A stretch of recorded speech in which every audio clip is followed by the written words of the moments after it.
Pour le programme, on va commencer avec Maître Bouvrier qui va décrypter le marché immobilier local.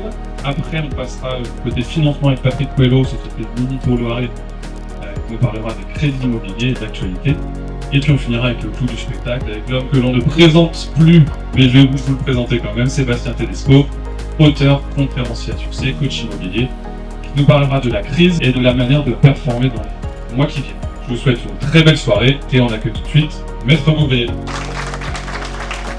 Et on rappelle effectivement que cette baisse des prix, elle est constante, puisque c'est plusieurs trimestres de suite qui fonctionnent. Tous les notaires doivent enregistrer cette base sur le fichier. On voit surtout que les prix globalement baissent, puisque effectivement sur toujours une année arrêtée mars 2024, on a sur Orléans des baisses du prix moyen de 6,8%. Mais on s'aperçoit qu'entre mars et avril, on a connu le plus fort rebond au niveau de la production des crédits. Les taux continuent à baisser. Donc malgré effectivement un contexte un peu difficile ou incertain, les banques continuent à vouloir faire du crédit et donc continuent à baisser leurs taux. Donc ça c'est plutôt une très bonne nouvelle. Je ne crois pas qu'il y ait de bons ou de mauvais marché immobilier. Il y a juste des ajustements et des adaptations nécessaires en fonction qu'on soit en excès d'offres ou en excès de demande. Quand on est entrepreneur, on n'a pas trop envie de s'entendre dire qu'il va falloir faire plus d'efforts pour avoir potentiellement moins de résultats.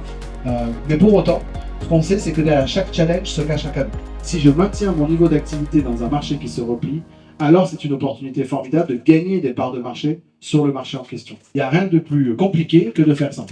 Et si on devait modéliser l'activité d'un agent immobilier, moi j'aime bien toujours le comparer à une mécanique de précision, comme un mécanisme de montre ou une Formule 1.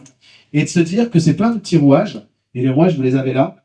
Et l'hypothèse qu'on va faire ensemble ce soir, c'est si je fais quelques petits ajustements sur chacun de ces petits rouages, alors est-ce que c'est pas de nature à me permettre de maintenir mon activité, voire de continuer de la faire croître, y compris quand le marché est plus compliqué. Mais on fait tout ça. On se comporte de la manière dont on pense que les gens voudraient qu'on se comporte. Que vendre sa résidence principale, c'est toujours une transition d'un point A à un point B dans une vie. Et on a besoin pour ça d'un agent immobilier pour nous accompagner. Et c'est ça qui fait la beauté de notre métier. Et vous savez, quand vous dites que la cuisine, elle est à rénover, on a l'impression qu'on est en train de dire au vendeur que c'est lui qui a rénové.